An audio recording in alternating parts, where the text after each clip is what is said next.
तो हेलो जी, कैसे हो सारे? Hope you all are good. तो आज हम लोग रिव्यू देखेंगे गवर्नमेंट इंजीनियरिंग कॉलेज औरंगाबाद के बारे में।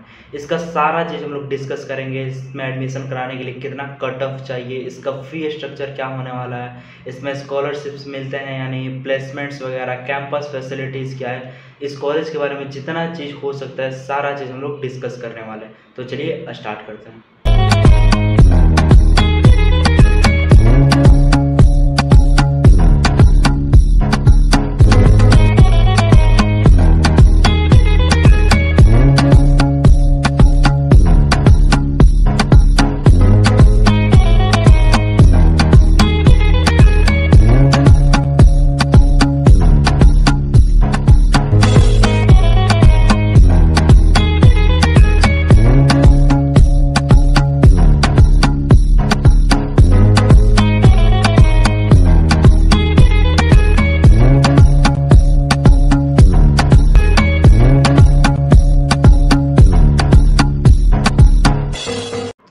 अगर इस कॉलेज के ओवरव्यू का बात करें तो इसमें सबसे पहला हमारा आता है इंस्टीट्यूट नेम, यानी कि इस कॉलेज का नाम क्या है। तो कॉलेज का पूरा नाम है गवर्नमेंट इंजीनियरिंग कॉलेज औरंगाबाद। इसे शॉर्ट में जीईसी औरंगाबाद भी बोलते हैं। अगर इंस्टीट्यूट टाइप का बात करें कि कॉलेज क्या प्राइवेट है या फिर सरकारी है, कैसा कॉलेज है, तो जैसा कि आपको नाम सही लग रहा है गवर्नमेंट इंजीनियरिंग कॉलेज औरंगाबाद, ये फुली गवर्नमेंट कॉलेज है। यहाँ का डिग्री आपको गवर्नमेंट के थ्रू मिल रहा होगा। अगर इस्टेब्लिश्ड का बात करें कि इस कॉलेज का निर्माण कब हुआ था, तो इस कॉलेज का निर्माण 2019 में हुआ था। यानी कि जो इसका फर्स्ट बैच है अभी भी अपीयरिंग कर रहे हैं, इस बार पास आउट होने वाले हैं। अगर लोकेशन का बात करें कि ये कॉलेज कहाँ प्रेजेंट है, तो ये कॉलेज बिहार के औरंगाबाद डिस्ट्रिक्ट में प्रेजेंट है। अगर मोड ऑफ एडमिशन का बात करें कि इस कॉलेज में आप कौन से तरीके से एडमिशन ले सकते हैं, तो यहाँ पर बेसिकली दो तरीके से आप एडमिशन ले सकते हैं। पहला आपका जेईई मेन के थ्रू और दूसरा आपका बीसीईसी के थ्रू। यहाँ पर जेईई मेन हमारा इम्पॉर्टेंट हो जाता है क्योंकि सबसे पहले जेईई मेन के रैंक से सीट भरा जाता है, फिर उसके बाद अगर सीट खाली बच जाता है तो बीसीईसी का यूज किया जाता है। 2019 से पहले क्या होता था कि जेईई मेन नहीं था तो सिर्फ बीसीईसी से एग्ज़ाम कंडक्ट कराया जाता था और सिर्फ उसी से ही आपका एडमिशन होता था। बट बाद में डिसाइड किया गया डीएसटी के द्वारा कि सारा चीज़ जेईई मेन के ऊपर डाल दिया जाए। बट जेईई मेन के बारे में बहुत सारे बच्चे नहीं जानते हैं, तो बहुत सारा सीट्स खाली रह जाती हैं बिहार इंजीनियरिंग कॉलेजेस में, इसीलिए बीसीईसी को कंडक्ट कराना पड़ जाता है। तो यहाँ पर हमारा इम्पोर्टेंट हो जाता है जेईई मेन। अगर बात करें दोनों के प्रॉपर प्रेफरेंस का, तो जेईई मेन का जो लास्ट रैंकर है वो भी ज़्यादा प्रेफरेंस रखता है बीसीईसी के फर्स्ट रैंकर से, क्योंकि जब वो कॉलेज छोड़ेगा लास्ट रैंकर तभी बीसीईसी को उसका बेनिफिट मिलेगा। यानी कि सबसे पहले उसको बेनिफिट मिलने वाला है जेईई मेन वाले को, फिर उसके बाद बीसीईसी वाले को उसके लिए पूछा जाएगा। तो यहाँ पर हमारा इंपॉर्टेंट हो जाता है जेईई मेन। तो जेईई मेन का एग्ज़ाम 12th के बाद होता है। इसको आप 3 साल तक दे सकते हैं। पहला तो जिस ईयर आप 12th क्लियर कर रहे हैं, या फिर उसके 1 साल बाद तक, या फिर उसके भी 1 साल बाद तक, यानी कि 3 साल तक जेईई मेन को दिया जा सकता है। और अगर अभी के सिचुएशन के अनुसार बात किया जाए तो बहुत सारे बच्चे नहीं जानते बिहार इंजीनियरिंग के बारे में या फिर जेईई मेन के बारे में, तो अभी काफ़ी सारे सीट्स खाली रह जाती हैं। तो अगर आप अभी अपीयर कर रहे हैं जेईई मेन के लिए या फिर 1-2 साल में देने वाले हैं, तो आपके लिए बहुत ही ज़्यादा प्लस पॉइंट है। क्योंकि अगर आप तुक्का मार के भी आ जाते हैं एग्ज़ाम में, सिर्फ बैठ करके भी आ जाते हैं जेईई मेन के, तो आपको कहीं ना कहीं सीट मिल रहा होगा इन कॉलेजेस में।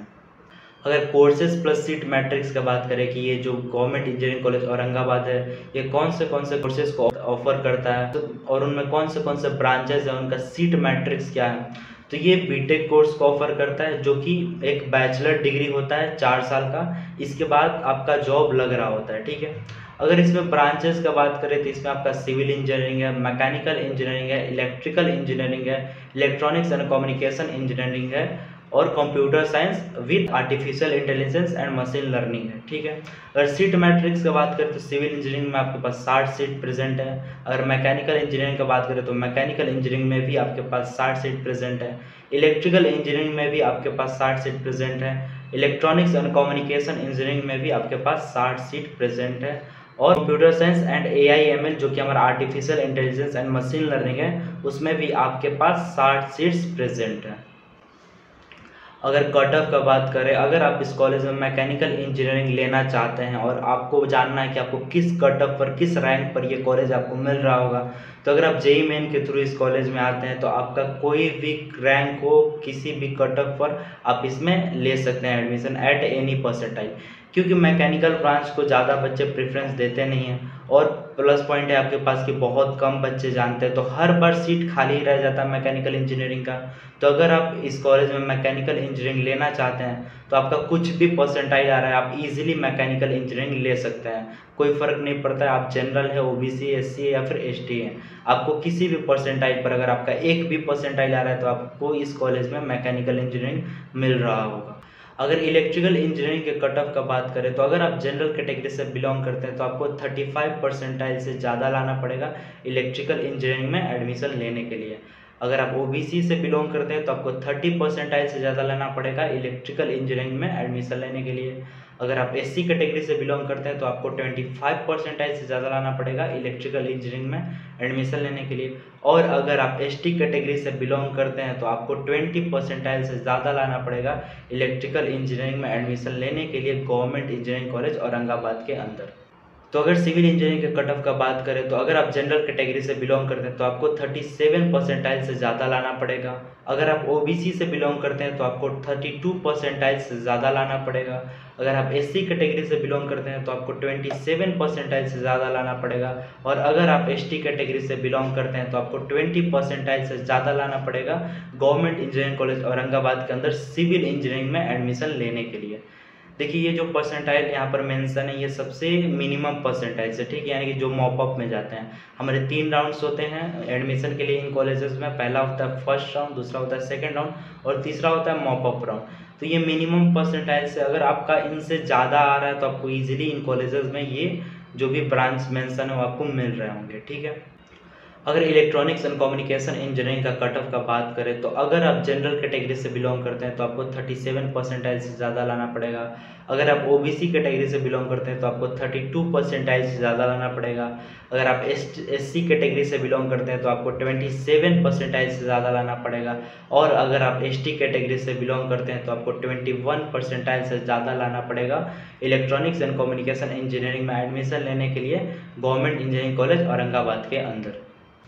और computer science engineering with AIML जो कि हमारा artificial intelligence and machine learning होता है, अगर उसका कट ऑफ का बात करें तो अगर आप जनरल कैटेगरी से बिलोंग करते हैं तो आपको 42 परसेंटाइल से ज़्यादा लाना पड़ेगा इस ब्रांच में एडमिशन लेने के लिए। अगर आप ओबीसी से बिलोंग करते हैं तो आपको 37 परसेंटाइल से ज़्यादा लाना पड़ेगा। अगर आप एससी कैटेगरी से बिलोंग करते हैं तो आपको 32 परसेंटाइल से ज़्यादा लाना पड़ेगा। और अगर आप एसटी कैटेगरी से बिलोंग करते हैं तो आपको 26 परसेंटाइल से ज़्यादा लाना पड़ेगा computer science engineering with AIML में एडमिशन लेने के लिए गवर्नमेंट इंजीनियरिंग कॉलेज औरंगाबाद के अंदर।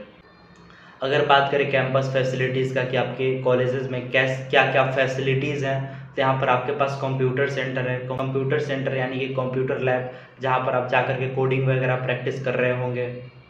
यहाँ पर आपके पास एक सेंट्रल लाइब्रेरी भी होगा जहाँ पर बहुत सारा बुक्स रखा होगा आपका सब्जेक्ट्स के लिए, या फिर अलग अलग बुक्स जहाँ पर आप जा कर के प्रॉपर स्टडी भी कर सकते हैं लाइब्रेरी में। और लाइब्रेरी का सबसे प्लस पॉइंट होता है कि यहाँ पर एसी वगैरह लगा रहता है, तो आप ऐसे भी जा कर के बैठ सकते हैं, या फिर जो भी आपका दोस्त है या फिर गर्लफ्रेंड वगैरह उनके साथ भी आप जाकर के लाइब्रेरी में बैठ सकते हैं और पढ़ सकते हैं। तो आपके पास सेंट्रल लाइब्रेरी भी है, ऑडिटोरियम भी है जहाँ पर आपको पार्टी वगैरह हो रहा होगा आपके कॉलेजेस में, जैसे कि फ्रेशर्स पार्टी या फिर फेयरवेल पार्टी या फिर कोई भी नॉर्मल सा पार्टी जैसे कि एनुअल फेस्ट वगैरह हो रहा होगा। तो आपके पास इस कॉलेज में ऑडिटोरियम भी है जहाँ पर आप बहुत सारी चीज़ों को एक्सप्लोर कर सकते हैं, बहुत सारी चीज़ों में पार्टिसिपेट करके, डांसिंग करके, सिंगिंग करके या फिर एक्टिंग करके। अगर स्मार्ट क्लासेस का बात करें तो इस कॉलेज में स्मार्ट क्लासेस भी होते हैं स्मार्ट बोर्ड के साथ। क्लासरूम्स एंड लैब्स भी हैं इस कॉलेज में, जितने ब्रांचेस हैं लगभग सभी के लैब्स और क्लासरूम मौजूद हैं। ऑब्वियस सी बात है यार, इंजीनियरिंग कॉलेज है तो रेसिडेंशियल तो होगा ही होगा, तो यहाँ पर गर्ल्स हॉस्टल्स और बॉयज़ हॉस्टल्स भी आपको मिल जाएंगे रहने के लिए, और वो भी बहुत अच्छे सुविधा के साथ, जहाँ पर इनमें आपको टीवी रूम भी मिलेगा, जहाँ पर टीवी लगा होगा, जहाँ पर आप जा करके जब मन तब टीवी देख रहे होंगे। आपको लिफ्ट का सुविधा मिलेगा, अगर आपका फ्लोर थोड़ा ऊपर है, 5th फ्लोर है फिर 4th फ्लोर है, तो आप लिफ्ट से भी ट्रैवल कर सकते हैं। तो ये आपका हॉस्टल का बात हो गया। और कैफेटेरिया की बात करें तो यहाँ पर आपको बहुत ही सुंदर सा कैफेटेरिया भी मिलेगा, जिसे कैंटीन बोलते हैं, जहाँ पर आप जाकर के चिल आउट या फिर हैंग आउट कर सकते हैं अपने दोस्तों के साथ या फिर अपने महिला मित्र के साथ, जिसे गर्लफ्रेंड भी बोलते हैं। तो ये भी काफ़ी सही चीज़ें होना चाहिए, सारे इंजीनियरिंग कॉलेज में होता है और गवर्नमेंट इंजीनियरिंग कॉलेज औरंगाबाद में भी है। और कॉमन रूम्स का बात करें तो यहाँ पर भी कॉमन रूम्स प्रेजेंट है। आपका कॉमन रूम्स हॉस्टल में भी हैं और एकेडमिक में भी हैं। हॉस्टल में कॉमन रूम्स होते हैं ताकि जितने भी हॉस्टल के स्टूडेंट्स है वो किसी भी ईयर के अगर कोई मीटिंग्स वगैरह करना हो तो कॉमन रूम में जाकर के मीटिंग्स वगैरह अपना कर सकते हैं, या फिर जितने इंडोर गेम है उनको कॉमन रूम में भी रखा जाता है, जैसे कि टेबल टेनिस वगैरह या फिर बैडमिंटन या फिर कैरम बोर्ड वगैरह। इन कॉलेजेस में आपको स्पोर्ट्स सेंटर्स भी मिल जाएंगे, जहाँ पर आप जा कर के स्पोर्ट्स भी प्रैक्टिस कर रहे होंगे, बैडमिंटन कोर्ट वगैरह या फिर क्रिकेट पिच, सारा चीज़ आपको इस कॉलेज में मिल रहा होगा। गार्डन भी है, ऑब्वियस सा बात है, अगर इंजीनियरिंग कॉलेज है तो कैंपस तो होगा ही, और कैंपस है तो गार्डन तो होगा ही होगा। तो ये सारी चीज़ें इंजीनियरिंग कॉलेज में काफ़ी बेसिक चीज़ होती हैं जो कि होना चाहिए। अगर आपको 4 साल का अच्छा इंजीनियरिंग लाइफ चाहिए तो ये तो बेसिक चीज़ें होनी ही चाहिए, जो कि आपके गवर्नमेंट इंजीनियरिंग कॉलेज औरंगाबाद के अंदर है। अगर इस कॉलेज का फी स्ट्रक्चर का बात करें तो अगर आप जनरल या ओबीसी से बिलोंग करते हैं तो आपका यहाँ पर एडमिशन फ़ी लगता है 2630 रुपया। ट्यूशन फी पर सेमेस्टर लगता है 120 रुपया। देखिए, एक सेमेस्टर में 6 मंथ होते हैं, ठीक है, तो 6 मंथ का आपका जो ट्यूशन फी होता है, यानी कि जो आपका एकेडमिक का लेक्चर्स वगैरह चलते हैं, तो उसका जो फी आता है वो 120 रुपया आता है 6 मंथ का, यानी कि मंथली आपको 20 रुपया पे करना होता है, जो कि काफ़ी सस्ता है। तो ये बिहार इंजीनियरिंग का एक प्लस पॉइंट है कि यहाँ पर काफ़ी चीज़ सस्ते सस्ते मिल जाते हैं आपको। और एग्ज़ाम फ़ी का बात करते हैं, एग्ज़ाम फ़ी 3700 है, जो कि थोड़ा ज़्यादा हमको लगता है, बट फिर भी ठीक है, 3700 उतना भी ज़्यादा नहीं, आप पे कर सकते हैं। वो वैसे भी आपको 6 मंथ में एक ही बार पे करना होता है एग्ज़ाम फ़ी, क्योंकि सेमेस्टर वाइज हमारा एग्ज़ाम होता है इन कॉलेजेस में। और हॉस्टल फ़ी का बात करें तो आपका हॉस्टल डेवलपमेंट फ़ी इस कॉलेज का है 1000 मंथली। और अगर मेस फ़ी का बात करें तो 3300 यानी कि 3300 मंथली मेस फ़ी आपका लग रहा होगा, ठीक है। देखिए, जो मेस फ़ी है ये घट बढ़ भी सकता है, ये डिपेंड करता है स्टूडेंट के ऊपर कि वो कैसा मेन्यू चाहते हैं। अगर उनको बहुत ही अच्छा मेन्यू चाहिए तो उनका 3300 लगता है, और अगर उसमें से वो क्वांटिटी या फिर क्वालिटी थोड़ा रिड्यूस करना चाहते हैं तो 3300 से भी कम मेस फ़ी हो सकता है, ठीक है। अगर एससी और एसटी कैटेगरी का फ़ी स्ट्रक्चर का बात करें तो यहाँ पर एडमिशन फ़ी एससी और एसटी के लिए आपका 2500 लगता है, जो कि काफ़ी सही है। ट्यूशन फ़ी का बात करें तो ट्यूशन फ़ी 120 रुपया ही लगता है पर सेमेस्टर। एग्ज़ाम फ़ी का बात करें तो एग्ज़ाम फ़ी 700 लगता है, जो कि काफ़ी सही है। अगर जनरल और ओबीसी के एग्ज़ाम फ़ी का बात करें तो आपको 37 रुपये देना पड़ जाएगा, बट अगर आप एससी या एसटी कैटेगरी से बिलोंग करते हैं तो आपका एग्ज़ाम फ़ी केवल 700 ही लग रहा होगा।